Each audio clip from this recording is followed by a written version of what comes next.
J'ai entendu des parents inquiets de voir leurs enfants sombrer dans la dépression, de voir leurs enfants perdre beaucoup d'entrain et de joie de vivre au fil des 2 dernières années.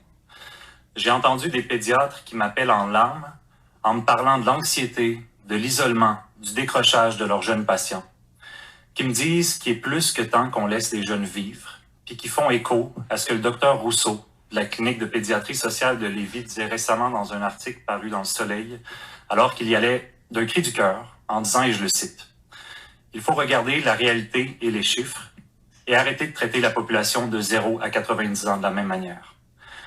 Que pour eux, à la clinique, ils voient chaque année des enfants malades de l'influenza et de bronchiolite, mais que ça fait pas les manchettes. Que pour eux, la COVID des jeunes, c'est un virus mineur, mais que les impacts en santé mentale, en ce moment pour les jeunes, sont majeurs. Et comme on sait, il n'y a pas de santé sans santé mentale. J'ai entendu des artistes et des artisans inquiets de se voir ou de voir des amis au bord du gouffre parce qu'ils ne peuvent pas travailler depuis 2 ans. J'ai entendu des restaurateurs et des entrepreneurs inquiets parce qu'ils sont en train de tout perdre ce qu'ils ont mis une vie à bâtir. J'ai entendu des citoyens qui s'inquiètent et qui s'indignent de voir qu'au Québec, en 2022, en vertu de mesures sanitaires, on séquestre des aînés triplement vaccinés. Qu'au Québec, en 2022, on a enfermé des enfants de 6 à 10 ans dans des chambres sans fenêtre pendant 10 jours. Des enfants qui testaient négatifs, qui étaient asymptomatiques, mais qui avaient eu un contact à risque. Je vais juste le répéter pour que tout le monde comprenne bien. Des enfants de 6 à 10 ans enfermés dans des chambres sans fenêtre pendant 10 jours au Québec en 2022. Ça, c'est une mesure qui a été rédigée, qui a été approuvée et qui a été appliquée. J'ai entendu des gens qui s'inquiètent de voir qu'on semble avoir oublié collectivement que la santé d'une population, c'est une tarte, et qu'Omicron, c'est une pointe.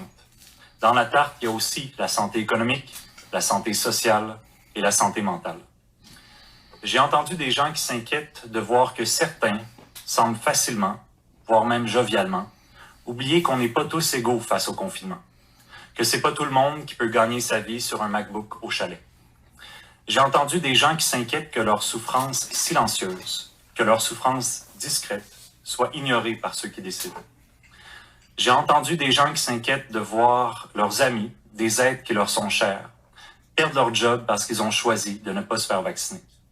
Des gens qui se retrouvent à observer impuissants du monde qu'ils aiment se déraciner, tout vendre pour aller vivre ailleurs à coups de grands déchirements.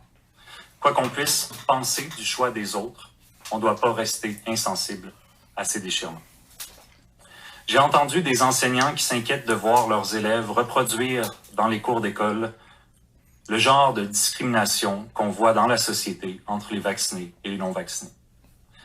J'ai entendu des gens qui s'inquiètent de voir leurs familles et leurs amis se déchirer et se chicaner sur cette question. J'ai entendu des gens qui se demandent comment se fait-il qu'il y a 1 an, on était tous unis et que maintenant, alors qu'on est l'un des pays les plus vaccinés de la planète et qu'on devrait en être fier, on est aussi plus divisé que jamais. Des gens qui sont de plus en plus confus quand ils entendent, par exemple, le Dr Weiss dire la semaine dernière, et je le cite, que la COVID-19 est là pour rester, que les gens à risque vont devoir être surveillés aux moindres symptômes, qu'on va devoir protéger notre système de santé, mais en même temps qu'on va devoir vivre avec le virus comme on vit avec l'influenza. Qu'on ne peut pas continuer les confinements, ni les restrictions sans substrat, sans justification scientifique. Des gens qui entendent aussi la Dr Tam dire qu'il va falloir réévaluer toutes les mesures de santé publique, y compris les passeports vaccinaux, et bâtir notre capacité pour répondre aux prochaines vagues. Des gens qui voient aussi une tendance indéniable à travers le monde, alors que l'Organisation mondiale de la santé recommandait récemment d'éliminer et d'assouplir les mesures qui touchent les voyageurs, notamment l'obligation vaccinale pour les voyageurs, parce qu'il s'agit, selon l'OMS, d'une mesure inefficace pour enrayer la propagation du variant Omicron.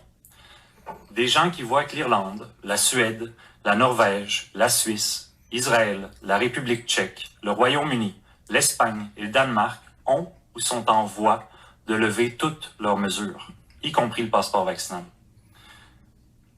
Tous des pays qui ont un taux de vaccination inférieur au nôtre. Des gens qui voient tout ça et qui s'inquiètent en revanche de ne pas savoir, nous, ici, au Canada, où est-ce qu'on s'en va.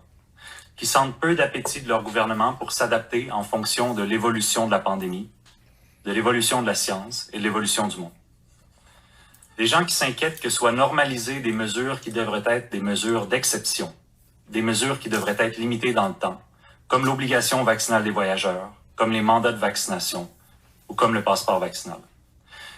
Des gens qui s'inquiètent de plus savoir où s'arrête la santé publique et où commence la politique, où la science prime et où les sondages priment. Alors, je pense que les gouvernements ont tout intérêt à ne pas balayer ces inquiétudes du revers de la main et à ne pas diaboliser ceux qui les expriment.